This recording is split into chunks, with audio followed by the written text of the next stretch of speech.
ఆయన యందు మనసుండడం అలవాటైపోయిన వాడెవరో ఆయనను ఈశ్వరుణ్ణి చేరకుండా ఆపగలిగినది లేదు. అందుకే దాని విషయంలో ఒక విచిత్రమైనటువంటి మాట చెప్తుంటారు.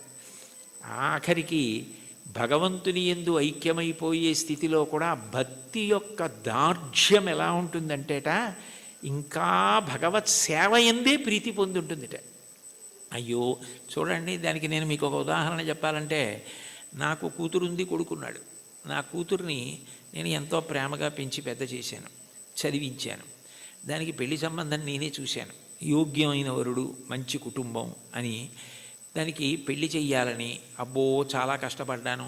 నేను కట్టుకున్న ఇల్లు ఒకటి అమ్మేశాను. పెద్దాపురం నాకున్నది ఆ ఇల్లు ఒక్కటే, అది అమ్మేశాను. ఇప్పుడు వేరే ఇల్లు కట్టుకున్నాను అనుకోండి కాకినాడలో. ఆ ఇల్లు అమ్మేశాను. ఆ డబ్బు పెట్టి ఎంతో బాగా పెళ్లి చెయ్యాలని ఎంతో తాపత్రయపడి దానికి నిజంగా అంత బాగా పెళ్లి చేసి కన్యాదానం చేసేసి ఇంటికొచ్చి బావురుమని ఇచ్చాను పూజామందిరంలో. అయ్యో నా కూతురు వెళ్ళిపోతోంది అత్తారింటికని.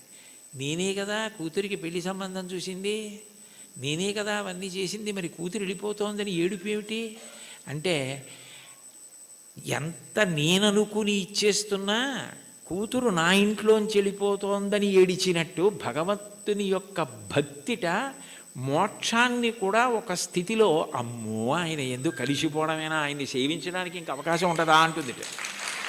భక్తి యొక్క దార్ఢ్యం అలా ఉంటుంది. దానికి సుప్రభాతంలో ఒక విచిత్రమైన శ్లోకం ఉంటుంది, నేను ఇప్పుడు చదువుతుంటాను. అందులో ఆ శ్లోకంలో ఒక మాట అంటారు. అందులో స్వామివారిని స్వర్గాపవర్గ నిరపేక్ష నిజాంతరంగా కల్పాగమా కలనయా కులతాం లభంతే శ్రీవేంకటాచలపతే తవ సుప్రభాతం అంటారు. స్వర్గాపవర్గ నిరపేక్ష నిజాంతరంగా తద్గోపురాగ్రశిఖరాణి నిరీక్షమాణా. స్వర్గము అపవర్గము, ఉత్తమలోక ప్రాప్తి, మోక్షము ఏమిస్తున్నా కూడాట వెళ్ళిపోతూ వెళ్ళిపోతూ ఆనందనిలయ విమానం చూసి అవన్నీ మాకొద్ది ఇక్కడ ఉంటామంటారట. అంటే భక్తి యొక్క తాత్పర్యం అలా ఉంటుంది. ఆ మనసు భజించి సేవించడానికి అలవాటు పడిపోయిన వాడు పతనం అయ్యేటట్టుగా చూడగలిగినది లోకంలో ఉంటుందా? వాడికి ఆకాశం అడ్డం కాదు, పాతాళం అడ్డం కాదు. పైకి వెళ్ళేవాడికి పాతాళం అడ్డం ఏమిటి? ఎవరికైనా పైకి ఎడుతుంటే ఆకాశం అడ్డం అవ్వాలి, ఇంకోటి అడ్డం అవ్వాలి. పాతాళం అడ్డం ఎలా అవుతుందంటే కింద పడితే పాతాళం అడ్డం అవుతుంది. బాగా కింద పడిపోదాం అనుకున్నానండి, నాకు పాతాళ లోకం అడ్డొచ్చింది అనాలి. ఈశ్వరుణ్ణి చేరాలనుకున్నవాడు పైకి ఎడతాడు కానీ కిందకి ఎడతాడా? అంటే ఒకవేళ ఓ తప్పు చేసి కిందకి వెళ్ళిపోయినా ఈశ్వరుడు వాడిని ఏం బాధ పెట్టడు.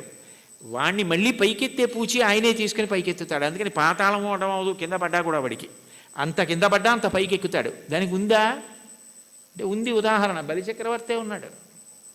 అంత ఇంద్రుణ్ణి గెలుద్దామనుకున్నవాడు గెలవలేక గురువుగారిని శుక్రాచార్యుల వారిని పట్టుకుని విశ్వజిత్ యాగం చేసి అగ్నిహోత్రంలోంచి బంగారు రథం, గుర్రాలు, గొప్ప గొడుగు, అక్షయబాణ తూణీరాలు, ధనస్సు అన్నీ పొంది ఇంద్రుణ్ణి ఓడించి అంత గొప్పవాడైతే ఇంద్రుడు బృహస్పతి దగ్గరికి వెళ్ళాడు. ఆయన గురువుగారు శుక్రాచార్యుల వారిని ఆశ్రయించాడు. నేను మా గురువుగారు మీ దగ్గరికి వచ్చాను, నేను ఎలా ఓడించాలి బలిచక్రవర్తిని అని అడిగాడు. నేనా శుక్రుడా వదిలేయి, గురువుల అనుగ్రహం పొందిన వాణ్ణి పాడు చెయ్యగలిగిన వాడు ఉండడు. బలమునవానికి వృద్ధి వచ్చే గురువుగారి మాటల వల్ల వృద్ధిలోకి వచ్చాడు. వారి పాటింపకిక మీద వాడి చెడును. ఒకనాడు గురువుగారి మాట వినడవు, అప్పుడు పాడైపోతాడు. అప్పటి వరకు నువ్వు ఎదురు చూడంతే. గురువుగారి మాట వినకుండా ఎప్పుడు ఉంటాడో అప్పటి వరకు ఎదురు చూస్తూ ఉండన్నాడు. గురువుగారి మాట వినకుండా చేయగలిగిన వాడెవరు? ఆ తెలివితేటలు ఒక్క విష్ణువే. అందుకే ఆయన వామనమూర్తిగా వచ్చాడు. వచ్చి 3 అడుగులు చాలన్నాడు. 3 అడుగులు ఏమిట్రా బాబు, నేను మహారాజుని, నువ్వు ఏమైనా అడుగు, గొడుగు, ఆఖరికి నీకు నేను ఏవైనా పెద్ద పెద్దవి ఇస్తాను తప్ప ఇది ఎక్కడి ప్రారంధం, నువ్వేమో 3 అడుగుల నేల ఇమ్మంటా ఏమిటి, 3 అడుగుల నేల అడక్కు, ఇంకేమైనా అడుగు, ఇంకేమైనా అడుగని పాపం ఎన్ని అడిగాడు. వరచేలములో, మాడలో, ఫలములో, వన్యంబులో, గోవులో, హరులో, రత్నములో, రథములో, విభృష్ణాన్నమో, కన్యలో, కరులో, కాంచనమో, నికేతనములో, భూములో, ధరణీఖండమో కాక ఏమడిగేదో ధాత్రి సురేంద్రోత్తమ, ఏం కావాలో అడుగన్నాడు. అబ్బెబ్బే ఒంటివాడ నాకు 1-2 అడుగుల మేరయిమ్ము సొమ్ము మేరయ్యొల్ల కోర్కె తీర బ్రహ్మ కూకటి ముట్టెద దానకుతుక సాంద్ర దానవేంద్ర, నేను ఒంటివాణ్ణి, నాకు 1-2 3 అడుగులు అన్నాడు. 2 అడుగులతో భూమి ఆకాశాలు కొలిచి 1 అడుగు బలిచక్రవర్తి తల మీద పెడతాడు. 1-2 అన్నాడు, 3 అడుగులు అనలేదు. ఇమ్మన్నాడు. ఇస్తానన్నాడు. ఇస్తానంటే శుక్రాచార్యులు వారు పరిగెత్తుకొచ్చారు. ఒరే నాయన, వచ్చినవాడు విష్ణువురా, ఇవ్వకు పాడైపోతామన్నారు. విష్ణువు అయితే మాత్రం నాకు పట్టిన గొప్పతనం ఎవరికి పట్టింది? ఆదిన్ శ్రీసతి కొప్పుపై తనువుపై అంశోత్తరీయంబుపై పాదాబ్జంబులపై కపోలతటిపై పాలిండ్లపై నూత్న మర్యాదంచెందు కరంబు క్రిందగుట ఆపైనా కరంబుంట మేల్ కాదే రజ్యము గిజ్జమున్ సతతమే కాయంబు నా పాయమే. అందరికీ అన్ని ఇచ్చే లక్ష్మీపతి, లక్ష్మీదేవి ఒంటి మీద చెయ్యేస్తే ఆవిడ అబ్బాని పొంగిపోయేటటువంటి చెయ్యి కింద అవడమా, పైన నేను చెయ్యి పెట్టి ఇవ్వడమా? ఇది చాలు, పోతే పోని అన్నాడు. గురువుగారి మాట తిరస్కరించాడు. పోయింది రాజ్యం అంతా. 3వ అడుగు ఎక్కన పెట్టనన్నాడు. నా సునృతంబుగా నినుడువదు నా జివ్వ బొంకజాల నాకు బొంకు లేదు, నీ 3వ పదము నిజము నా శిరమున నెలవు చేసి పెట్టు ఈశ్వర అన్నాడు. నేను అబద్ధం అన్నాయా? 3వ అడుగు ఇక్కడ పెట్టేయన్నాడు. పాతాళానికి తొక్కేశాడు. అంటే పడిపోయాడా? ఏదైనా పోగొట్టుకున్నాడు, కానీ మాట తప్పకుండా భక్తితో అలాగే నిలబడ్డాడు. ఆ భక్తికి ఆయన ఏం చేశాడు? తాత్కాలికంగా నువ్వు అలా ఉంటావు, కానీ సావర్ణి మనువు వేళకు దేవేంద్రుడుండకు నితడు దేవతలకు దుర్భాసితమకు నాచోటికి రావింతును అందు మీద రక్షింతు దయన్. నేను సావర్ణి మనువు వేళకి ఇతన్ని నేను దేవేంద్రుణ్ణి చేస్తాను. అప్పుడు ఎవరు ఇతన్ని ఏం చేయరు. ఇతను పాతాళంలో ఉన్నా నా సుదర్శన చక్రం కాపాడుతుంది, రోగాలుండవు. ఇతన్ని ఎవ్వరూ ధిక్కరించడానికి వీల్లేదు. ఇతను దేవేంద్ర పదవి అయిపోయిన తర్వాత చూడ్డానికి కూడా వీలు కాని వైకుంఠానికి ఇతన్ని పిలిపించి నా యందు ఐక్యం చేసుకుంటానని వరం ఇచ్చాడు. పాతాళానికి పోతే మాత్రం ఏమైనా అడ్డమైందా? మళ్ళీ ఎగిరి ఎంత దూరం వెళ్ళాడు, ఏ స్థాయికి వెళ్ళాడు? భగవంతుని యందు భక్తి నిలబడినది నిజమైతే నిన్ను అడ్డగలిగినది లేదు. అటువంటి వాడికి కైలాసమే కనపడినా, బ్రహ్మలోకమే కనపడినా, త్రోవలో వెళ్ళిపోతున్నప్పుడు ఒక వ్యక్తి దాహం తీర్చుకోవడానికి ఆగి ఒక్కసారి చలివేంద్రంలో నీళ్లు తాగి వెళ్ళిపోయినట్టు ఆగి చూసి వెళ్ళిపోయే లోకాలే తప్ప అబ్బాయి ఇవి బాగున్నాయని వాడు ఆగిపోడు. అవే బ్రహ్మలోకం. కైలాసాదులు కూడా ఆయనకి త్రోవలోకి వచ్చినా, అమరావతి వచ్చినా, స్వర్గమే వచ్చినా ఆయన ఆగడం. ఎందుకంటే ఆయన దృష్టి అంతా ఎప్పుడూ భగవంతుని యందు రమిస్తూ ఉంటుంది, ఆయన ఎందే కలుస్తాడు. దానికి కావలసినది సద్గురు బోధ అంటారు. చెప్పకుండా చెప్పడం, అన్యాపదేశోపదేశము అని పైకి చెప్పకుండా చెప్పడం. నేర్చుకోవలసినది ఏమిటంటే ఎప్పుడూ భగవంతుణ్ణి స్మరించగలిగినటువంటి మనసుని నీలో నువ్వే పెంపొందించుకో. ఉద్ధరేణ ఆత్మనాత్మానం ఆత్మానవసాదయేత్ ఆత్మైవరాత్మనా బంధు ఆత్మైవ రిపురాత్మన. నిన్ను నువ్వు ఉద్ధరించుకోవాలి. నీకు ఆకలిస్తే నువ్వు అన్నం తినాలి, నీకు నిద్ర వస్తే నువ్వు నిద్రపోవాలి. నిన్ను నువ్వు ఉద్ధరించుకోవాలి. నీకు నువ్వే మిత్రుడు, నీకు నువ్వే శత్రువు. నీ మనసు లౌకిక విషయముల యందు మాత్రమే అనురక్తమైతే నిన్ను బాగు చేయగలిగిన వాడు ఎవ్వరూ ఉండడు. నీ మనసు భగవంతుని యందు రమించడం అలవాటైతే నిన్ను ఎవ్వరూ ఉద్ధరించక్కర్లేదు. అది నీ అంత నువ్వుగా ఆ భక్తికి ముహూర్తాలు ఉండవు. వచ్చే ఏకాదశి నుంచి భక్తిగా ఉంటానండి అంటే అది ఏమైనా శంకుస్థాపన, గృహప్రవేశమా? భక్తిగా ఉండడం అన్నది మనసులో భగవంతుని యొక్క చింతన చేత వస్తుంది. ఎంతటి మహోపకారి అన్న భావన అది కలిగితే ఆయన ఆరాధన యందు లౌల్యము కలుగుతుంది. ఎప్పుడెప్పుడు ఆరాధిస్తానా, ఎప్పుడు కాళ్ళు కడుగుతానా, ఎప్పుడు అర్ఘ్యం ఇస్తానా, ఎప్పుడు ఆచమనీయం ఇస్తానా అని మనసు కొట్టుకుపోతుంది. అర్చాలౌల్యా సంతతం చంద్రమౌళే పౌనఃపుణ్యం విష్ణునాంనాంచ పాఠ ఏకం చాసౌ బోధతే దేవతానాం అంటారు మహాస్వామి వారి గురించి. అటువంటి స్థితి కలుగుతుంది. కాబట్టి అటువంటి వాడికి ప్రతిబంధకమేది, ఆపగలిగినది ఇది, అది నేర్చుకో అని చెప్పడం అన్యాపదేశం ఉపదేశం. అంత గొప్ప కీర్తన. పరమ భాగవతోత్తములై భగవంతుడిని చేసిన స్తుతి పాఠాలలో కూడా ఇటువంటివి పద్యాలు శ్లోకాలు కనపడుతుంటాయి. ఈ కీర్తనకి సంబంధించినంత వరకు ఎదురుగుండా ఉన్నటువంటి వెంకటేశ్వరుణ్ణి, తిరుమలలో విరాజమానుడైన వెంకటేశ్వర స్వామి వారి ఎదుట నిలబడి, అది కేవలం ప్రతిమ అన్న భావన కాకుండా ఆయన వెంకటేశ్వరుడే, ఆయన సాక్షాత్తు శ్రీమన్నారాయణుడే అన్న భావనతో అన్నమాచార్యుల వారు మాట్లాడుతున్నటువంటి కీర్తన. అంటే యద్భావం తద్భవతి. అసలు ముందు మనం ఆరాధన చేసే మూర్తి అది విగ్రహం కాదు, అది పరమాత్మ అన్న భావన మనకుంటే పరమాత్మగానే ప్రతిస్పందిస్తాడు. వెంకటేశ్వరుణ్ణి దర్శించినటువంటి అన్నమాచార్యుల వారు ఆయన సాక్షాత్ శ్రీ మహావిష్ణువే అన్న ఉద్దేశ్యంతో ఆయనతో మాట్లాడుతున్న కీర్తన. అందుకే నేను, నువ్వు, నన్ను చూచి నువ్వు అన్న మాటలతో ఆయనతో మాట్లాడుతున్న సంబోధనతో ప్రారంభమైంది.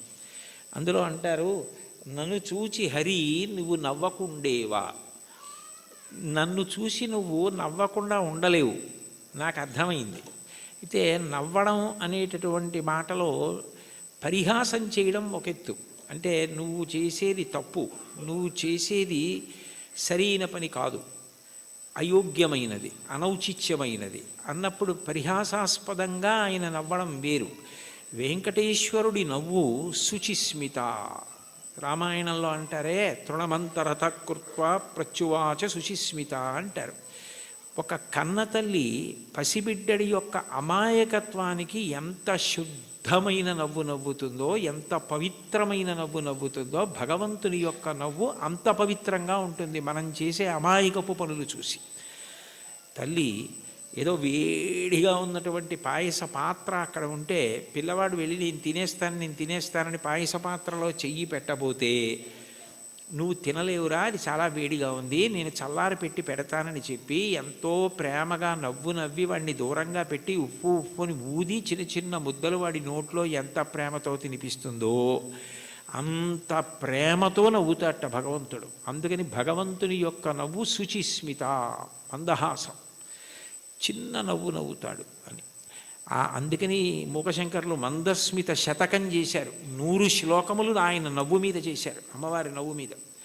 అటువంటి భగవంతుడు దేనికి నవ్వుతున్నాడు అన్నమాచార్యుల వారిని చూసి అంటే, ఆయన నేను ఈ మార్గం పట్టుకున్నాను కాబట్టి నేను తరిస్తాను అని అనుకుంటున్న వాళ్ళని చూసి నవ్వుతాట. ఎందుకని అంటే, ఏ మార్గం మీరు పట్టుకున్నా అది ఎక్కడ వరకు తీసుకెళ్ళగలదు అంటే భగవంతుడు ఉన్న చోటుకి తీసుకెళ్ళగలదు, భగవద్ దర్శనం చేయించలేదు. మీకు అదేదో నేను గొప్ప కోసం చెప్పట్లేదు, ఉదాహరణ మీకు బాగా పట్టుకోవడానికి చెప్తున్నాను. మీకు నన్ను చూడాలి అని అనిపించింది అనుకోండి, ఆయన ఎక్కడ ఉంటారండి అని అడుగుతారు. ఏదో పలానా చోట ఉంటారండి అని చెప్పారనుకోండి, మీరు అక్కడికి రాగలరు. కానీ తలుపు తీసి మా అబ్బాయి ఇవాళ ఆయన ఎవరిని చూడాలనుకోవట్లేదండి, ఆయన ఏదో చదువుకుంటున్నారు, నేను ఎవరిని చూడనని చెప్పారు అన్నారనుకోండి, మీరు చూడగలరా నన్ను? సాధ్యం కాదు. కానీ ఎవర్రా అని నేను అడిగాను అనుకోండి, వాడు వచ్చి నాకు ఏదో చెప్పాడు అనుకోండి, సరే ఉండు 5 నిమిషాలు చూసి వస్తాను అని నేను వచ్చాను అనుకోండి, నేను మిమ్మల్ని చూడాలని వస్తే మీరు నన్ను చూడగలరు తప్ప, మీరు చూడాలని వస్తే నా చేత మీరు చూడబడలేరు, మీరు నన్ను చూడలేరు. మీరు నన్ను చూడడం మీ చేతిలో లేదు, నా చేతిలో ఉంది. ఇంత చిన్న విషయమే అలా ఉంటే భగవద్ దర్శనం, భగవద్ అనుభవం మనం పట్టుకున్న మార్గం వల్ల ఫలితంగా వస్తుంది. అదేనా కర్మ అయితే ఈ కర్మ చేస్తే ఈ ఫలితం వస్తుంది అని చెప్పచ్చు. అబ్బాయి నువ్వు ఈ పొలాన్ని దున్నవయ్యా, విత్తనాలు వెయ్యి, ఇలా నీరు పెట్టు, మొక్కలు వస్తాయి అని చెప్పచ్చు. భగవన్మార్గంలో నువ్వు ఈ మార్గాన్ని పట్టుకుంటే నీకు తప్పకుండా భగవద్ దర్శనం అయిపోతుంది, మోక్షం పొందగలవు అనుకుంటే అందులో ఎప్పుడూ 2 అంగుళాలు తక్కువ వస్తుంది. నేను చేస్తున్నాను కర్తృత్వం, దాని చేత ఈ ఫలితం వస్తుంది ఒక ఆశ. ఈ 2 మనసులో ఉండి పాటించిన ఏ పద్ధతి కూడా భగవంతుణ్ణి పూర్తిగా చేరనివ్వదు. అదే భాగవతంలో ఉలూకల బంధనం. యశోద ఎంత ప్రయత్నించి కృష్ణుడి బొజ్జ కట్టేద్దామని తజ్జనని లోగిటంగల రజ్జు పరంపరల తేవంగా ఆ బొజ్జ తిరిగి రాదయ్యే జగజ్జాలములున్న బొజ్జ కట్టందరమే. ఇన్ని తాళ్ళొచ్చి ముళ్ళేసి చుట్టూ తిప్పినా 2 అంగుళాలు తక్కువ వస్తూనే ఉంది. ఏమిటి 2 అంగుళాలే తక్కువ వస్తుంది, ఇన్ని తాళ్ళు ముడేసి పొట్ట చుట్టూ తిప్పినా పొట్టకి తక్కువ అవ్వకూడదు కదా, ఎన్ని తాళ్ళు కలిపి ముడేసినా 2 అంగుళాలే తక్కువ అన్న ఆలోచన ఆవిడికి రాలేదు. ఆవిడ మరిచిపోయింది. ఆవిడ ఇందులో నిమగ్నమైపోయిందంటే ఆయన కడదాం అనుకుందంతే. అప్పుడు ఆయన కట్టబడ్డాడు. మీరు జాగ్రత్తగా తెలుసుకోవాలి, ఆవిడ కట్టలేదు. అందుకే వడల చెమటలగయ నొత్తరీయముజార తురుముకున్న విరులు జారిరాల కట్టరాని తనను కట్టెదనని చింత కట్టుకున్న తల్లి కరుణ చూచి. చిక్కడు సిరికౌగిటిలో చిక్కడు సనకాది యోగి చిత్తాబ్జములన్ చిక్కడు శృతిలతి కావళి చిక్కెనతడు లీల తల్లి చేతన్ రోలన్. ఆయన వేదమంత్రాలకి దొరకడు, ఆయన లక్ష్మీదేవి కౌగిటికి దొరకడు, ఆయన సనకసనందనాథుల మనస్సులో ఎందు దొరకడు. కానీ ఆయన దొరికిపోయాడు యశోదకి. ఎందుకు దొరికిపోయాడు అంటే ఆమె ఎందుకు చేస్తోందన్నది ఆమె మరిచిపోయి ఆయన ఆయనని కట్టడం అన్న దాంట్లో 2 అంగుళాలు తక్కువ వచ్చాయన్నది ఆవిడ మరిచిపోయినప్పుడు కట్టబడ్డాడు. నేను ఇది చేస్తున్నాను, ఈ మార్గం పట్టుకున్నాను, దీనివలన ఇది కలుగుతుందని నువ్వు మరిచిపోయి ఆనందంతో అది చేసినప్పుడు ఆయన నీ చేత బంధింపబడతాడు. అదే మహాభారతంలో సహదేవుడు కట్టడం, అదే భాగవతంలో యశోద కట్టడం. అది లేనప్పుడు నేను ఒకటి పట్టుకుని ఇదిగో ఇది చేసుకొచ్చేస్తున్నాను కాబట్టి నీ దగ్గరికి వచ్చేస్తున్నాను, నువ్వు నాకు వశపడిపోతావంటే నేను గొప్ప ఆయన గొప్ప. అప్పుడు దానికి ఒక పాఠ్య ప్రణాళిక ఉంది, ఇలా చేసేస్తే ఆయన దొరికిపోతాడని.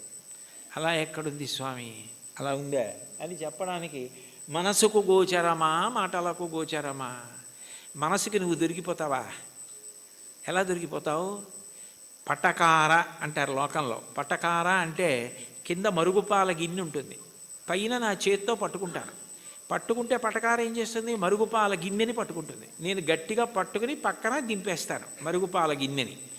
ఆ మరుగుపాల గిన్నెని పట్టుకున్న పటకార నేనే పట్టుకుంటున్నాను మరుగుపాలని అనుకుంది అనుకోండి, నేను పైన పట్టుకోవడం మానేశాను అనుకోండి, పట్టుకోగలదా? నేను పట్టుకుంటుంది కాబట్టి దాని పేరు పటకారని పేరు. ఈశ్వరుడి యొక్క చైతన్యము పడితే మనసు పనిచేస్తుంది. అసలు ఈశ్వర చైతన్యం పడకుండా మనసు ఎలా పనిచేస్తుంది? సంకల్ప వికల్పములు ఎక్కడి నుంచి వస్తాయి?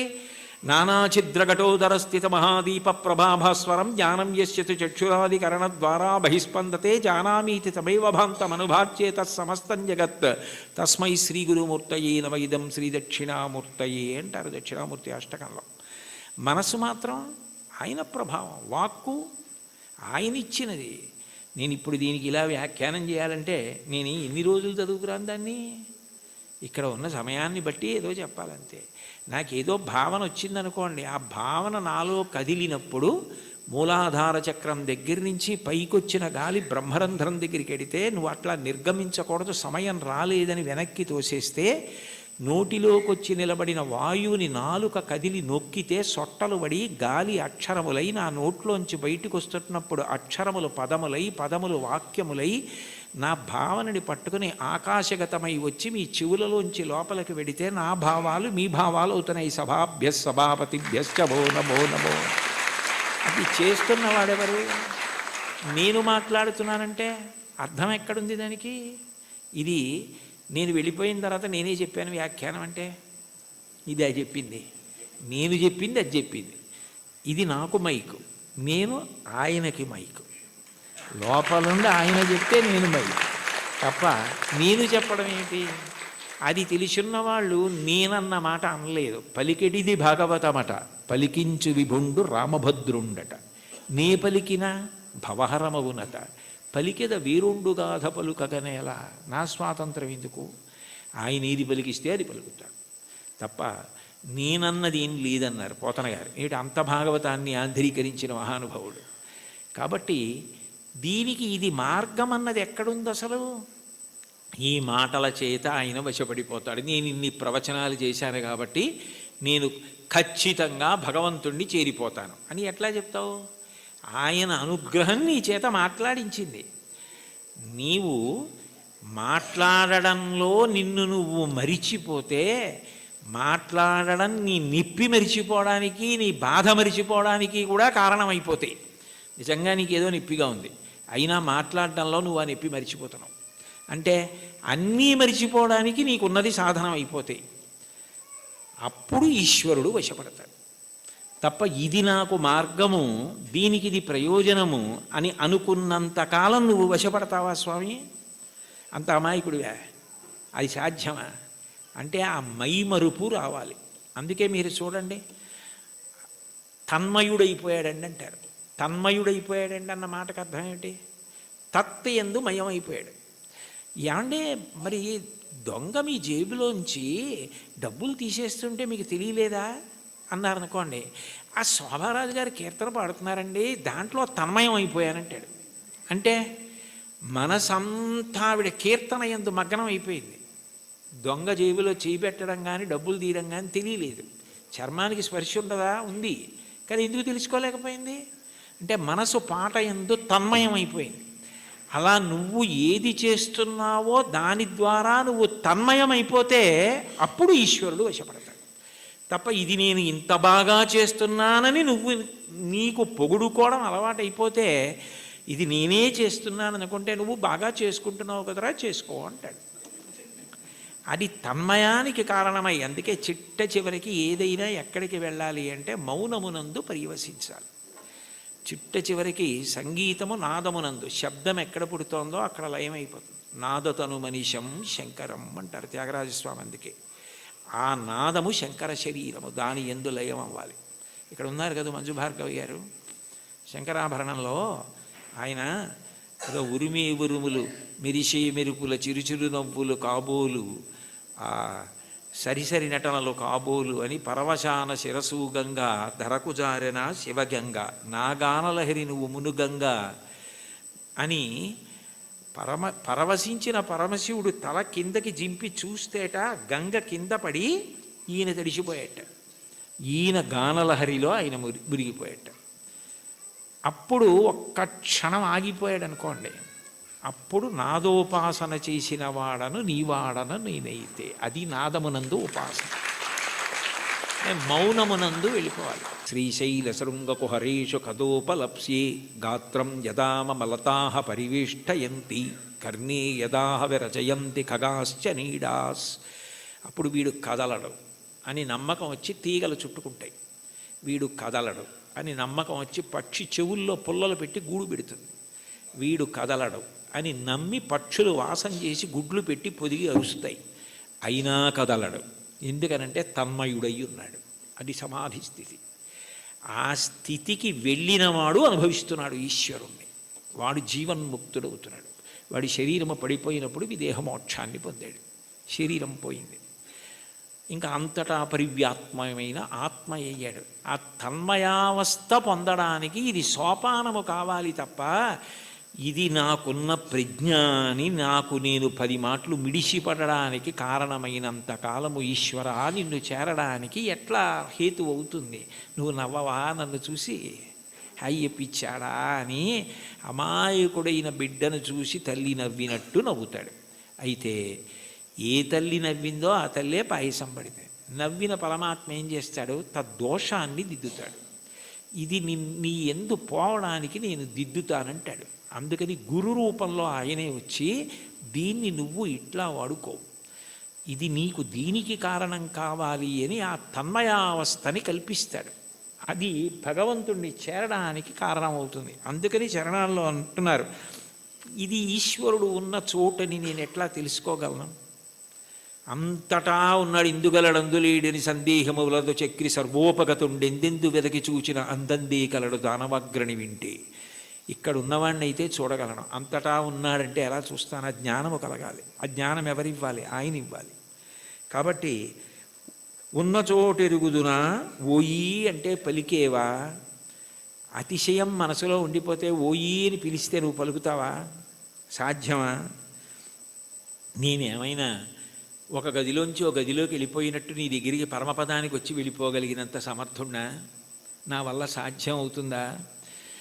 ఇంత పారవశ్యం ఉండి ఇంత గొప్పగా విష్ణు సంకీర్తన చేయగలిగినటువంటి మహాజ్ఞాని, భక్తి వైరాగ్యము కలిగినటువంటి వారు తన మీద పెట్టుకుని నన్ను చూసి నువ్వు నవ్వవా అని పాడడంలో ఉన్న గొప్పతనం ఏమిటంటే, వీరిని చూసి నువ్వు నవ్వవా అని రాశారనుకోండి అతిశయం అవుతుంది. అందుకని నిజానికి ఆ హేయ గుణములు లేకపోయినా తన యందు ఆరోపించుకోవడం పరమ భక్తికి తార్కాణం. అది భక్తి యొక్క చరమస్థితి. భక్తిలో ఏమవుతుందంటే ఆ అపార వినయం వస్తుంది.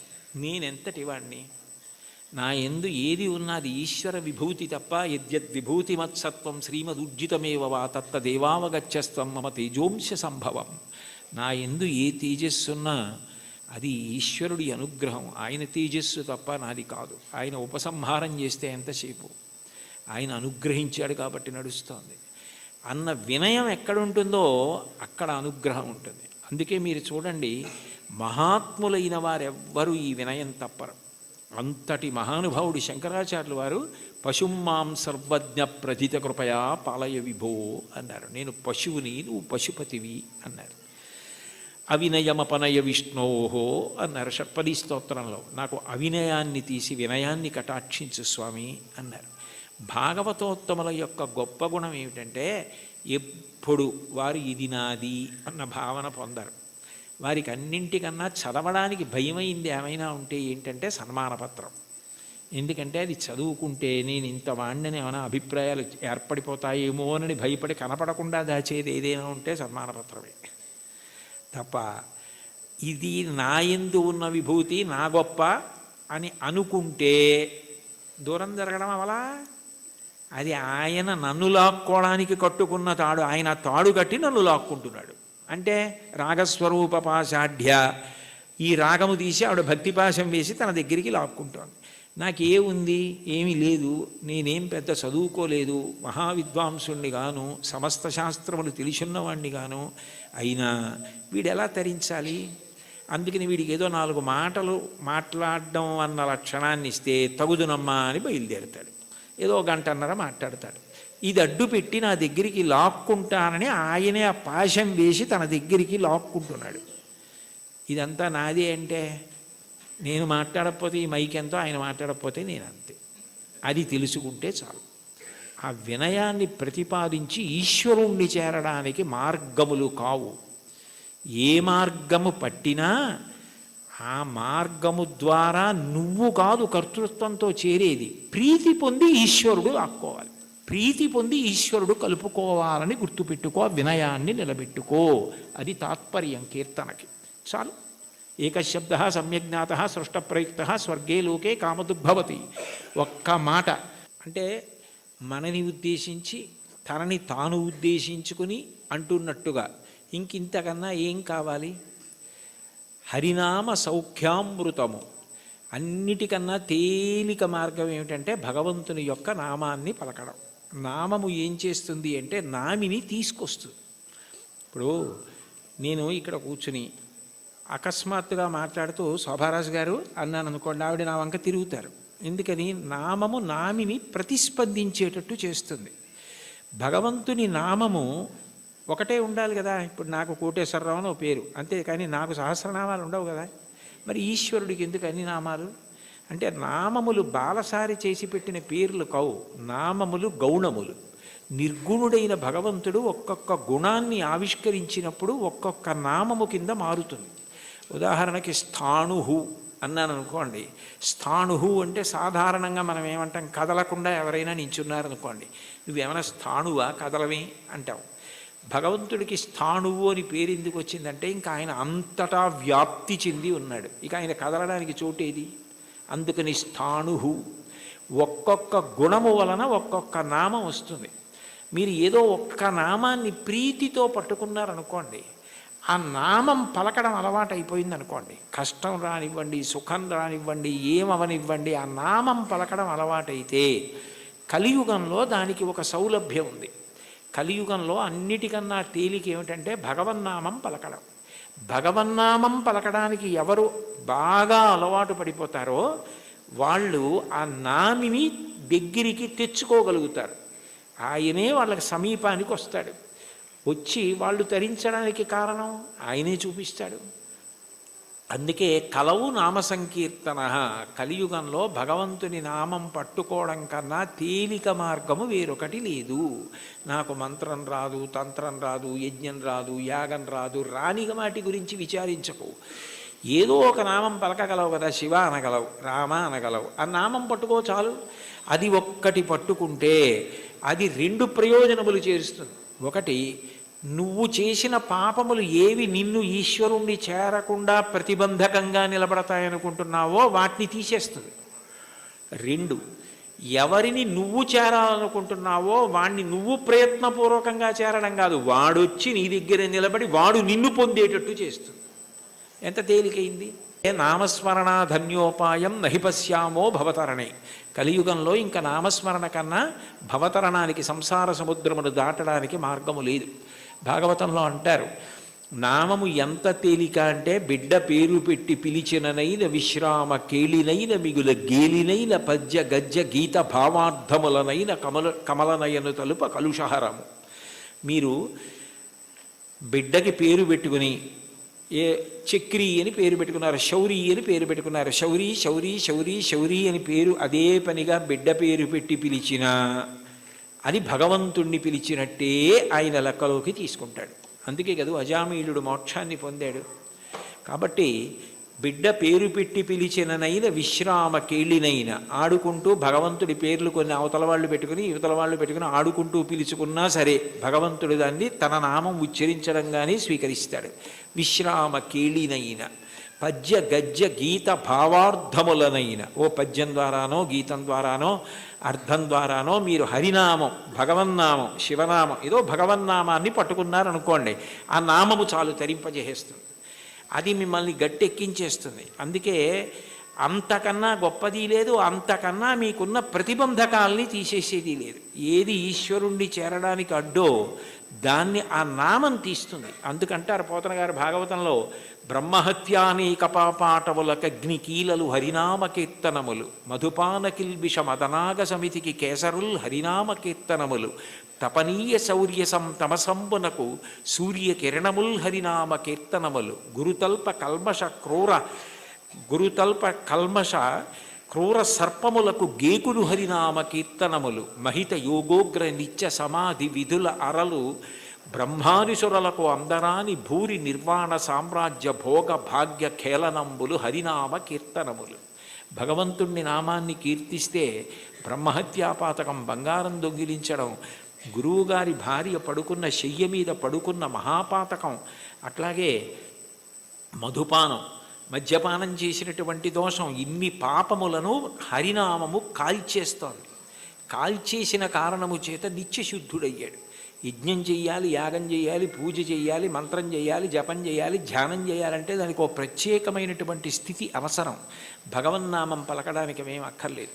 కూలిన చోట, కొట్టబడి కుందిన చోట, మహాజ్వరాదులను ప్రీలిన చోట, సర్పముఖ పీడలు పొందిన చోట, ఆర్తులై తూలిన చోట, విష్ణు భవదూరిని పేర్కొని రేని అక్కాలుని యాతనా వితతి పోనరు కానరు దుఃఖభావములు.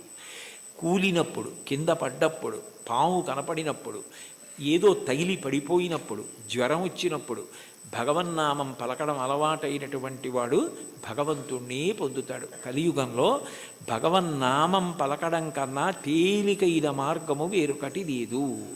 నీకు హరినామ సంకీర్తనం కన్నా, ఆయన నామం పలకడం కన్నా ముక్తి పొందడానికి కానీ, ఇహమునందు సమస్త సౌఖ్యములను పొందడానికి కానీ వేరొక తేలికైన మార్గం ఉండదు. చూడండి, ఏదైనా ఇచ్చి చాలదా, ఇది సరిపోదా నీకు అంటారు. అంటే ఇంకింతకన్నా ఏం కావాలి? చాలదా? హరినామ సౌఖ్యామృతము, హరినామము అన్న సౌఖ్యామృతం అది. ఆ అమృతం, ఆ నామం పలికిన వాడు ఎవరున్నాడో ఇక వాడు సమస్తమును దాటిపోతాడు. అందుకే బ్రతికియున్నన్నాళ్ళు నీ భజన తప్పను కాని మరణకాలమునందు మరతునేమో, ఆ వేళ యమదూతల ఆగ్రహంబున వచ్చి ప్రాణముల్ పెకలించి పట్టునప్పుడు కప వాత పైత్యముల్ కప్పగా శ్రమచేత కంపముద్భవమంది కష్టపడుచు నారాయణాయంచుని నా జిహ్వతో నిన్ను పిలుతునో శ్రమచేత పిలువలేను, నాటికిపుడి నీ నామస్మరణ చేతు చివునిడవయ్య భూషణ వికాస శ్రీధర్మపుర నివాస దుష్ట సంహార నరసింహ దురిత దూర అంటారు. నామం పలికితే భగవంతుడు అంత ప్రీతి పొందుతాడు. కలియుగంలో నామం చెప్పడం ఇల్లు తుడుచుకోవడం లాంటిది. దుమ్ము పడ్డా పడకపోయినా 2 పూట్ల ఇల్లు ఎలా తుడుచుకుంటారో అట్లా రోజు కాసేపు భగవన్నామం చెప్పడం అలవాటైతే వాడు తరించడానికి అది మార్గం అవుతుంది. అందుకే కంచి కామకోటి పీఠాధిపత్యం వహించిన మహాపురుషులు అపర శివావతారులు నడిచే దేవుడిని పేర్గాంచిన 68వ పీఠాధిపతులు శ్రీ శ్రీ శ్రీ చంద్రశేఖరేంద్ర సరస్వతి మహాస్వామి వారు పెద్ద పెద్ద సభలలో వేల జనం మేము డబ్బిస్తాం, పళ్ళిస్తాం, బట్టలు ఇస్తామంటే అవేమీ వద్దు, ఈ పేద సన్యాసి మీ నుంచి కోరుకున్నది మీరు ఇవ్వగలిగినది అడుగుతాడు, అందరూ ఇవ్వగలరు, ఇస్తారా అని అడిగేవారు. ఒక రోజులో 2 నిమిషాల సమయం నాకు ఇచ్చేయండి, ఆ సమయం మీది కాదు కాబట్టి ఆ 2 నిమిషాలు భగవన్నామని చెప్పండి చాలదేవారు. అంటే భగవన్నామం అంత గొప్పది. భగవన్నామం క్రమంగా జ్ఞానం వైపుకి తీసుకెడుతుంది. మీరు రోజు నామాలు చెప్పుకోవడం అలవాటైందనుకోండి, లలితా సహస్రం రోజు చదువుతుంటే కొన్నాళ్ళు పోయాక ఎందుకు అమ్మవారి నామాల్లో రాగస్వరూప పాషాఢ్య క్రోధాకార అంకుశోజ్వల మనోరూపేక్షుకోదండ పంచతన్మాత్రసాయక ఏమిటి ఆ నామాలకు అర్థం అని తెలుసుకోవాలనిపిస్తుంది. ఆ నామాలకు అర్థం తెలిస్తే తత్వం తెలుస్తుంది, తత్వం తెలిస్తే పరవశం కలుగుతుంది, పరవశం కలిగితే మీరు మిగిలినది మర్చిపోతారు. అక్కడ ఈశ్వరుని యొక్క అనుగ్రహం. దానికి నేను ఒక ఉదాహరణ చెప్పాలి అంటే, మీకు లలితా సహస్రం అర్థం బాగా తెలిసిందనుకోండి, మీరు చదువుతున్నారు లలితా సహస్రం, నవచంపక పుష్పాభనాసాదండ విరాజిత అనో, లేకపోతే ఏదో అమ్మవారి యొక్క కబరీబంధంలో తిరుగుకునేటటువంటి పువ్వులు ఉంటాయి కదా, ఆ పూల దండ గురించో ఏదో మీకు ఆ నామం వచ్చింది. వచ్చేటప్పటికి చంపకాశోక పున్నాక సౌగంధిక లసత్కచ అని నామం వచ్చింది. మీకు అమ్మవారి నల్లటి కబరీబంధం, దాని మధ్యలో ఉన్న చూడామణి, తలకి అటు ఇటు పెట్టుకున్న సూర్యచంద్రులు, పాపటలో పెట్టుకున్న కుంకం, ఆవిడ ఇలా పెట్టుకున్నటువంటి ఆ చూడామణితో కూరుకున్నటువంటి ఆభరణ విశేషం, అమ్మవారి కబరీబంధంలో పెట్టబడినటువంటి సింహాచల సంపంగి పూల దండ, అశోక పుష్పాల దండ, ఇవన్నీ కనపడి ఆ కబరీబంధం వంక మనసు నిలబడిందనుకోండి, మీకు తెలియకుండా మీరు ఏం చేస్తారంటే తర్వాత నామని చెప్పలేరు.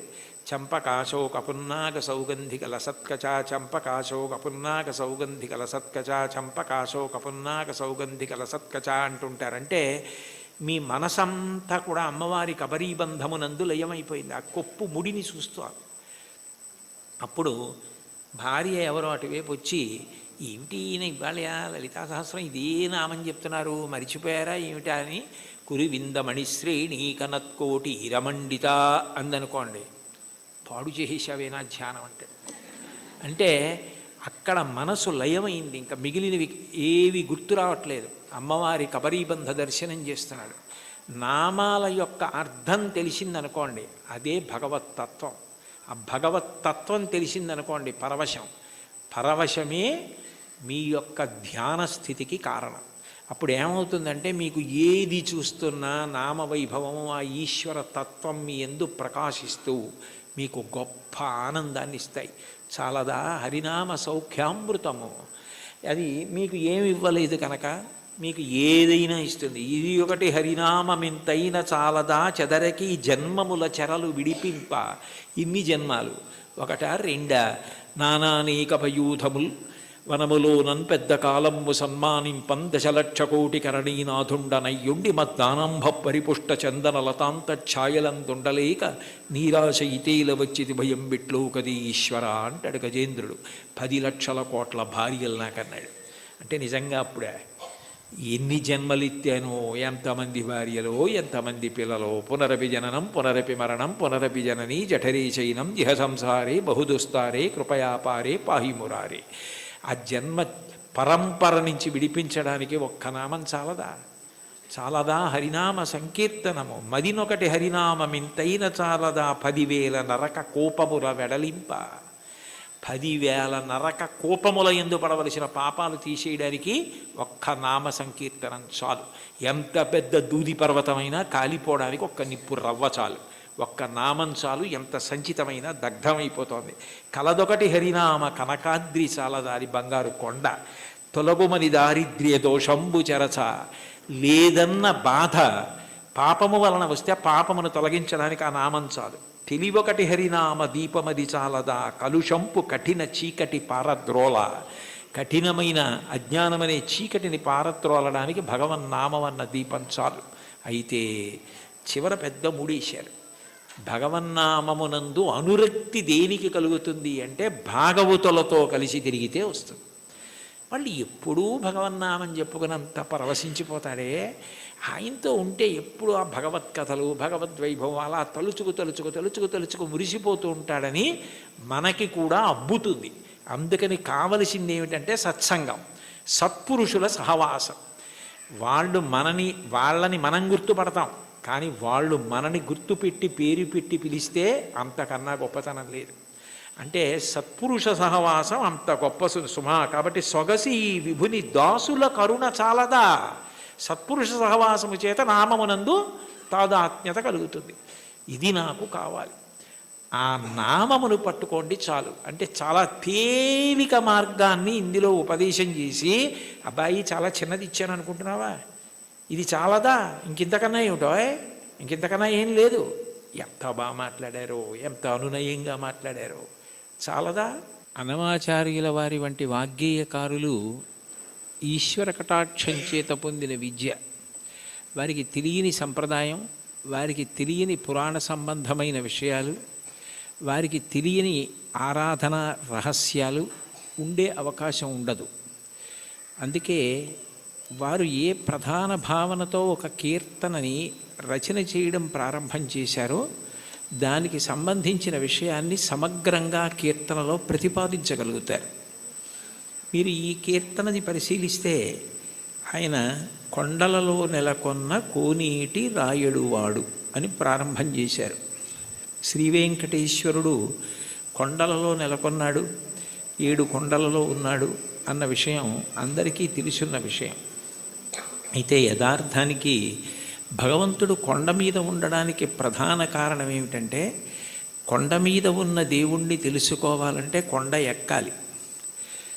84 లక్షల జీవరాశులలో చాలా జీవరాశులు భూమికి అడ్డంగా వెన్నుపాం ఉండేటట్టు పుట్టి అడ్డంగానే వెన్నుపాం పెరిగేటట్టుగా బ్రతుకుతాయి. మనిషి ఒక్కడు భూమికి అడ్డంగా పుట్టి నిలువుగా పెరుగుతాడు. అంటే మనిషి ఒక్కడే ఊర్ధ్వముఖ చలనం చేసి భగవంతుణ్ణి తెలుసుకోగలడు. కొండలలో నెలకొన్నవాడు అన్న మాటకు అర్థం ఏమిటంటే, నువ్వు ఊర్ధ్వముఖ చలనం చేస్తే తెలుసుకోవడానికి అవకాశం ఇచ్చేటటువంటి వాడు. అందుకనే ఆయన ఆనందనిలయ విమానమనందు ఉంటాడు. అసలు ఈశ్వరుడికి పర్యాయ పదం ఆనందం. కృష్ణుడి పేరు కూడా నిజానికి కృష్ అంటే నిరతిశయ ఆనంద ఘనము. అటువంటి ఆనంద స్వరూపమైన భగవంతుడు నీకు అనుభవంలోకి రావాలి అంటే నువ్వు ఊర్ధ్వముఖ చలనం చెయ్యాలి. ఆయన కోనేటి రాయడు. సర్వసాధారణంగా నదుల యొక్క తీరాలలో ఈశ్వర దేవాలయాలు ప్రతిష్ఠితమవుతూ ఉంటాయి. అక్కడ స్వయంభూగా వ్యక్తమవుతూ ఉంటాడు.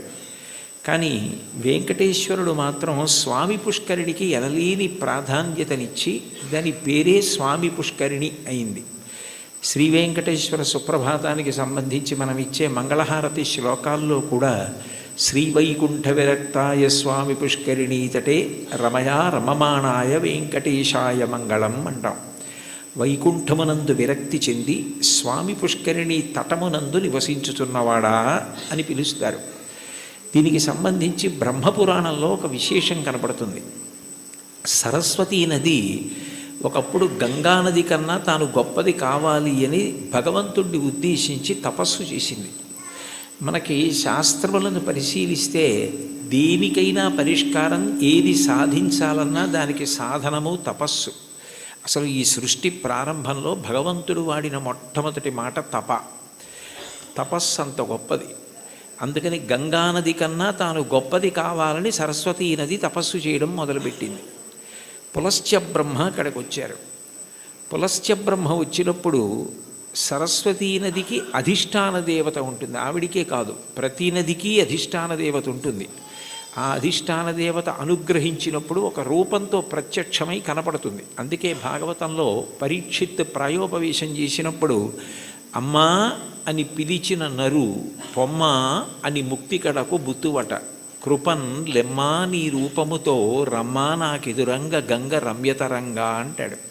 కాశీఖండంలో శ్రీనాథుడు కూడా గంగ అధిష్టాన దేవత ప్రాణోత్క్రమణమవుతున్న వాళ్ళని వచ్చి ఎలా అనుగ్రహిస్తుందో చెప్తాడు. ప్రత్యక్షమై వచ్చి భాగీరథి గంగ మృదుల హస్తము సాచి మీను నివురు అంటాడు. అటువంటి సరస్వతీ నదికి కూడా అధిష్టాన దేవత ఉంటుంది. ఆవిడ తపమాచరిస్తోంది గంగ కన్నా గొప్పది కావాలి అని. గంగానదికి ఒక ప్రాముఖ్యత ఉంది. ఆవిడ ఒక్కతే త్రిపథగా అంటే 3 లోకముల యందు ప్రవహిస్తుంది.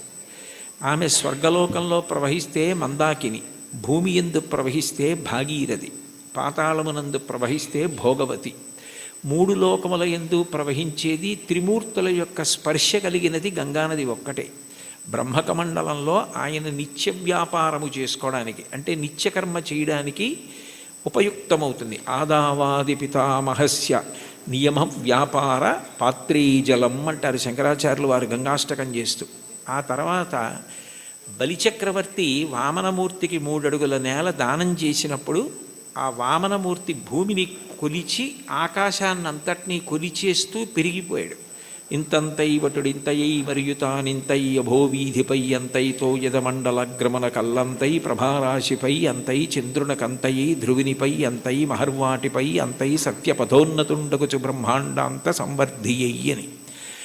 అలా పెరిగిపోతున్నప్పుడు ఆయన పాదం వస్తోంది. చూడండి మీ పాదం మా ఇంట్లో పెట్టండి అంటారు. మీ పాదం మా ఇంట్లో పెట్టండి అంటే వాళ్ళ ఇంట్లో కూర్చుని పాదం జాపి వాళ్ళ ఇంట్లో పెడతాడా? కాదు. మీ పాదం మా ఇంట్లో పెట్టండి అంటే మీరు మా ఇంటికి రెండని. విష్ణుపాదం వస్తోంది అంటే విష్ణు వస్తున్నారని. విష్ణువెవరు? బ్రహ్మగారికి తండ్రి. అందుకని బ్రహ్మగారు గబగబా సత్యలోకంలోంచి బయటికి వచ్చి మా నాన్నగారి పాదం బయటకు వస్తోంది, కొడుకుగా మా నాన్నగారు వస్తున్నప్పుడు ఆయన కాళ్ళు కడగడం నా కర్తవ్యం అని తన పుట్టిల్లిద పొమ్మటంచునజుడున్ తన్నాభి పంకీరుహంబు నిరీక్షించి నటించి ఉన్నత పదంబున్ గాంచి తత్పాదశీచనముంచేస కమండలూదకములన్ చల్లించి తత్తోయముల్ వినివీధిన్ ప్రవహించే దేవనదిగా విశ్వాత్ము కీర్తి ప్రభన్ అంటారు. బ్రహ్మగారు విష్ణుపాదములు గడిగారు ఆ గంగాజలాలతో. తర్వాత భగీరథుడు తపస్సు చేస్తే గంగ పైనుంచి కింద పడుతున్నప్పుడు మధ్యలో పరమేశ్వరుడు దాన్ని పట్టాడు. భవాంగపతితంతోయం పవిత్రమితి పస్పృశు అంటారు రామాయణం బాలకాండలో. శివుడి యొక్క శరీరానికి అంతటికీ తగిలి గంగ ప్రవహించింది. 3 మూర్తుల యొక్క స్పర్శని పొందింది. జహ్ను మహర్షి తాగి బయటికి వదిలిపెట్టారు. తస్మాత్ జహ్నుసుతా గంగా ప్రోచ్యతే జాహ్నవీతి చ అంటారు వాల్మీకి మహర్షి రామాయణంలో. జహ్నువు తాగి శరీరంలోంచి బయటికి వదిలిపెట్టారు కాబట్టి జాహ్నవి అయింది. ఋషి తీసుకొచ్చారు కాబట్టి ఋషి స్పర్శని పొందింది, అంటే జహ్నువు శరీరంలోంచి వచ్చింది. భగీరథుడు రాజర్షి, రాజు తీసుకొచ్చాడు కాబట్టి ఒక ధర్మం కోసం తీసుకొచ్చాడు కాబట్టి అంత పవిత్రమూర్తి అయి సగరులను ఉద్ధరించింది. అంత గొప్పదైన గంగతో సరస్వతి పోటీ పడి తపస్సు చేసింది. ఆ సమయంలో పులస్త్య బ్రహ్మ వచ్చారు. పులస్త్య బ్రహ్మ అంటే రావణ బ్రహ్మకి తాతగారు. రావణ బ్రహ్మ తండ్రి విశ్వవసో బ్రహ్మ, విశ్వవసో బ్రహ్మ తండ్రి పులస్త్య బ్రహ్మ. పులస్త్య బ్రహ్మ బ్రహ్మమానసపుత్రుడు, అంటే తిన్నగా బ్రహ్మగారి యొక్క మనసులోంచి ఆవిర్భవించినటువంటి వాడు. అంత గొప్పవాడైన పులస్త్య బ్రహ్మ వస్తే సరస్వతీ నది తపస్సు చేస్తున్నాను కదా, ఇప్పుడు నేను లేవవలసిన అవసరం ఏముందని లేవలేదు, స్వాగతం పలకలేదు, అర్ఘ్యపాద్యాదులు ఇవ్వలేదు. ఎంత పూజలో ఉన్నా, ఎంత వ్రతంలో ఉన్నా, ఎంత గొప్ప కార్యం చేస్తున్నా మహాత్ములు వచ్చినప్పుడు లేచి నిలబడి అర్ఘ్యపాద్యాదులు ఇవ్వాలి. అలా ఇవ్వకపోతే పరమదోషం కలుగుతుంది. గజేంద్రమోక్షణ ఘట్టంలో కూడా ఇంద్రజుమ్న మహారాజు గారు అగస్త్యుడు వచ్చి లేచి నిలబడి నమస్కరించి అర్ఘ్యపాద్యాదులు ఇవ్వని కారణం చేతనే గజయోని ఎందు పుట్టవలసి వచ్చింది. ఒకనాడాంధ్రుపుడచ్యుతున్ మనములోనుహించుతున్ మౌనియై అకలంక స్థితియున్నచో కలచజుండచూటికిన్ వచ్చి లేవక పూజింపకయున్న మౌనికని నవ్యక్రోధుడై మూఢాలుబ్ధకిరీంద్రోత్తమ యోని పుట్టుమని శాపం విచ్చ భూవల్లభ అంటారు భాగవతం 8వ స్కంధంలో. మహాత్ములు వచ్చినప్పుడు వెంటనే లేచి నిలబడి నమస్కరించి అర్ఘ్యపాద్యాదులు ఇవ్వాలి. అలా ఇవ్వలేదు కాబట్టి అది కట్టి కుడిపేస్తుంది, చాలా పెద్ద పాపం అయిపోతుందన్న దయాహృదయంతో పులస్త్య బ్రహ్మ నువ్వు ఏ కోరికతో తపస్సు చేస్తున్నావో అది నీకు సిద్ధించకుండుగాక అని శపించాడు. ఆమె చాలా కిన్నురాలైంది. ఇంత గొప్ప కోరికతో నేను తపస్సు చేస్తున్నాను, ఈయన నా కోరిక తీరకూడదని శపించాడు అని బాధపడి ఈయన బ్రహ్మ యొక్క వంశంలో బ్రహ్మమానసపుత్రుడై వచ్చాడు. కొడుకు విశ్వవసో బ్రహ్మ.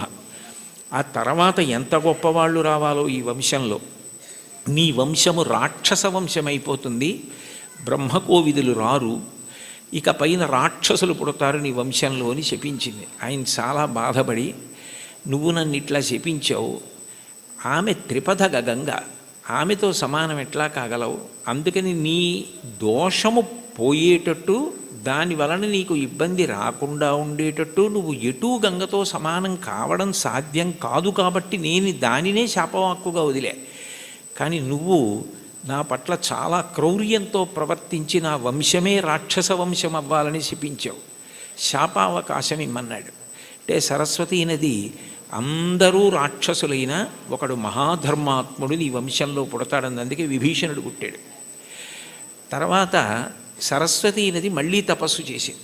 చేస్తే నారాయణుడు ప్రత్యక్షమై, గంగతో సమానం నువ్వు కావడం సాధ్యం కాదు, ఆమె త్రిపథగా, అందుకని అట్లాంటి వరం ఇవ్వలేను, కానీ నేను నీకు ఒక ప్రత్యేకమైన వరం ఇస్తున్నాను. సృష్టిలో ఎక్కడా లేని ఒక గొప్ప పుష్కరిణివి నువ్వు అవుతావు. నీ యందు 300 కోట్ల తీర్థములు వచ్చి చేరుతాయి. తీర్థం అంటేనే ఋషుల యొక్క నియమాలు, తపఫలాలు అందులో నిక్షేపింపబడి ఉంటాయి. అటువంటి 300 కోట్ల తీర్థములు నీ యందు ప్రవేశిస్తాయి. కలియుగంలో నేను శ్రీవేంకటేశ్వరుడు అన్న పేరుతో అవతరించినప్పుడు నీ పుష్కరిణి సమీపంలో అవతరిస్తాను. అవతరించినప్పుడు ఎందరో వచ్చి నీ యందు స్నానం చేసి కృతార్థులవుతారు. పుష్కరిణిలలో నీకన్నా గొప్పది ఇక ఉండదు, నువ్వే గొప్పదాని అవుతావు. నీకంత గొప్ప వరం ఇస్తున్నానని వరం ఇచ్చాడు. అందుకని సరస్వతీ నది పుష్కరిణిగా వచ్చింది. స్వామి పుష్కరిణిగా వస్తే శ్రీ వెంకటేశ్వరుడు సాక్షాత్ శ్రీమన్నారాయణుడు వెంకటేశ్వరుడిగా అవతరించాడు. కొండలలో నెలకొన్న కోనేటి రాయడు వాడు అంటే ఎప్పుడో తానిచ్చిన వరాన్ని నిజం చేయడానికి సరస్వతీ నదిని పుష్కరిణి చేసి ఆ పుష్కరిణి ఒడ్డున వెలిసినటువంటి దయామూర్తి. అందుకే స్వామి పుష్కరిణీ స్నానం సద్గురోహో పాదసేవనం ఏకాదశి వ్రతం చాపి త్రయం అత్యంత దుర్లభం అంటారు. స్వామి పుష్కరిణి స్నానం అంత గొప్పది.